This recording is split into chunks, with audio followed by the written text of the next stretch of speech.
out for some sort of junk food or candy. That snack that if it's in front of you, there is no way you can say no and you've got to eat it, and probably all of it unless someone pulls you away. Now I know for me, my guilty pleasure is definitely hot Cheetos. Now, if there's any hot Cheetos anywhere near me, I'm definitely going to eat them, and probably the entire bag. And listen, I'm so bad that, truth be told, I will hide bags of hot Cheetos in my house so that my wife doesn't eat them. I know, I'm terrible, I'm a monster. But do you have some sort of weak spot, some sort of junk food that you just can't seem to say no to? Now, I think we've all felt that sort of feeling before, whether it's junk food or something else, and it's called temptation. And temptation is really just the desire to do something or the inability to say no, even when we know that choice or decision is not what's best for us. And we've all done this in our lives before. We all have things in our lives that we know may not be best for us, and yet we still have a difficult time saying no to. And this goes far beyond just junk food or your guilty pleasures. Maybe for you it's time. Maybe you know you need to focus your time on something specifically, and yet you keep getting distracted or tempted with other things. Maybe it's YouTube, social media, texting, video games, whatever. Maybe for you it's budgeting or your money. Maybe you have worked, or maybe you have an allowance and you have money you know you need to save to spend on this thing or to wait for that, but you can't seem to keep it because you're tempted and you can't say no to those clothes or that thing, and you just have to have it now. And those are just a few things, and I'm sure you could think of many more, and there are a million other temptations. But here's a tricky part about temptation. So many times we know that these choices or decisions that if we make them are not good for us in the long run, and yet we still have a difficult time saying no to them. And I believe the reason why is because just about every single time we're faced with temptation, it comes packaged the same way. It looks good in the moment and it feels good in the moment, and yet it ends poorly for us. Now, if you've ever been fishing before, you know exactly how this works. The entire mechanic and idea behind fishing is that we take a piece of bait that to a fish looks appealing, looks yummy, looks good, and inside of it we hide a hook. There's a catch. And yet we tempt the fish to come and eat this thing that looks so great, and yet there's a trap waiting for it. Which is why we're calling this series What's the Catch? Because we believe temptation works the exact same way. That in the midst of temptation, it may look good, it may feel good, but there are consequences and things waiting for us on the other side of those decisions so many times that you may not see in the moment. Think about it. Have you ever been glad that you gave in to temptation? Did it ever make your life better? I doubt it. Because temptation looks good for a moment, but it ends poorly in the end. And so many times when we're faced with temptation in these moments, we give in to the temporary and don't think about the long term or to think about the consequences that may come from making that choice or decision. And I think honestly, for so many of us, we have never been given the tools to actually fight temptation. And here's what I want you to see today. God's word is full of thoughts on temptation because the authors of these letters all dealt with temptation. The people that they were writing to all struggled and wrestled with temptation as well. And so they're writing to their friends to tell them and give them ideas and ways in which to fight it. Look at what James says in verse 13. He begins by saying, when tempted. Now, I want to stop right there because what I want you to see is that James is telling every single one of us that temptation is not an if it happens to you, it's really a when this happens to you. When you face temptation, he's telling us right here that every single one of us will face temptation. Your age doesn't matter. Your sex doesn't matter. Your GPA, your race, your accomplishments. Every person will face temptation in their life. No one gets a pass. James will go on to say this. He'll say, when tempted, no one should say, God is tempting me, for God cannot be tempted by evil. Nor does he tempt anyone, but each person is tempted when they are dragged away by their own evil desires and enticed. Now, what I want you to see here is that James is telling each of us, even though every one of us will deal with temptation, we still have a choice. We are not forced into these decisions. We still have power to choose and to choose the right things in those moments. And then James will wrap up by saying this, don't be deceived, my dear brothers and sisters. And here I think he's reminding us that temptation really is a deception. That we are presented with these choices and they may seem and look good, but in the end, they're hiding lies. They're hiding consequences that we may not think or see in the moment. And I think James here is encouraging us to do this, to look for the hook. that when we're presented with these temptations, we're presented with these opportunity or choices to take a moment and to see beyond the temporary.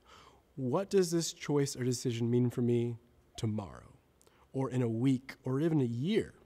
What does this set me up for? And to see beyond the temporary, and just like the fish, to see and look for the hook. Now, students, as we talk about temptation, I want you to know that you are not alone in this, that you are not the only one who deals with those things or struggles with those things, that just as God's word just said, every single person deals with temptation.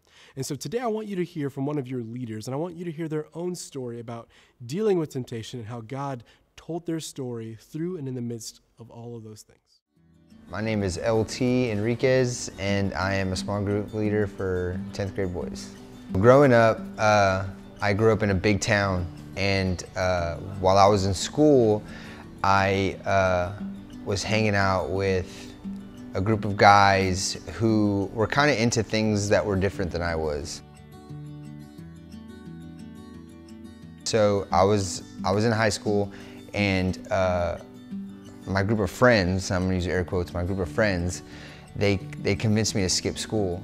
And you know, I never really did that because, you know, I was just too much to have to leave and to just do, I just didn't want to do it, but they convinced me to get. My parents were supposed to be in a couple of towns down, which is like 30 minutes away. So we all went to my house and we were all having a good time, and I was like, yes, this is awesome. You know, everybody's here. People started showing up, people started bringing things, and you know, they started giving me, people I didn't even know were coming up to me going, hey man, I didn't know you hung out like this, what's up man? And now everything was cool, and all of a sudden, out of nowhere, the garage door starts to open. And at that moment, right there and then, I went from LT, the coolest guy in the world, to LT, the biggest baby in the world. And when I saw my dad and he walked in, and it was noon on a Wednesday, and he saw me and practically the entire school at my house, let's just say it was bad. What I do is I always tell myself, you know, these three, can you do three things? Does it better yourself? Can you tell your parents about it? And can you go in front of somebody and say that you did this and be proud of yourself? Like if you can't, if the answer isn't yes to any of those, you shouldn't be doing it. Every decision you make is gonna have a consequence, whether a good consequence or a bad consequence. I know in my small group, we talk about adult consequences all the time, where if you're gonna do an adult thing, you better be ready for the adult consequence. I pretty much got saved, you know, 3 years ago, and I'm 32 years old, and I think the thing that I kind of like learned about being a Christ follower is the fact that grace is real. You know, being forgiven is real. It's not something made up like vitamins. It's real, you know what I mean? It's the fact that you can do something wrong and be forgiven. And it's a really, really good feeling. You know, grace to me is probably the most important thing I've learned by becoming a Christ follower. It's real. So what about you, students? What temptations do you find yourself continually falling into? What are the things that you tell yourself or you remind yourself in those moments of making those choices or decisions? Are you telling yourself things like, well, this really isn't a big deal? Or I'm missing out if I don't do this? Or what I'm doing is not as bad as that other person, or this person I'm going to do this to really deserved it? Now, in the midst of those choices and decisions, students, instead of reminding and telling ourselves those things, what if instead we started to ask one question, and it's this: what's the catch? This thing may look good or appealing, but what's waiting for me on the other side of this decision? What is really waiting for me, not just now, but tomorrow, in a week, in a year? What is the consequence of this choice? And students, I think that alone would be huge in helping us see beyond the temporary and to think about what lies beyond. Students, I want you to think about the area in your life where you are tempted the most. And I want you to think about what is the hook waiting for you in that area of your life. What is the lie you continue to tell yourself? What is the reason why you cannot simply say no to that thing? And be honest with yourself. And then I want you to think about this, students. I want you to think, what would it be like if tomorrow you were free from that temptation? It had no longer had any power over you. You no longer had to deal with it or put yourself in those positions to make those choices and decisions. You were suddenly free. How would that feel? And students, I also want to challenge you that maybe tonight is your first step towards that life and towards being free of those things. And so here are the two things I want to challenge you to do. The first is to look for the hook, which means to look past the temporary and look beyond to see the true consequences of these choices. And the second thing is this: you don't have to fight alone. And so tonight, would you lean on the people around you? Lean on your small group leaders, and understand you are not the only one, and you do not have to walk through this battle and this fight alone. I know some of you feel so defeated. You're dealing and battling temptations that you just cannot seem to overcome. And over time, you just begin to tell yourself, God is just disappointed in me. He's just not for me. He's done with me. And what I want you to hear today more than anything is this, is that God understands. Every single person deals and wrestles and battles with temptation. And even though God hates sin, he's for you and he loves you. And he wants to help you overcome these things and have freedom from them. And so I just want to remind you this, students, as you leave, that look for the hook, see beyond the temporary, and to remember you don't have to fight alone.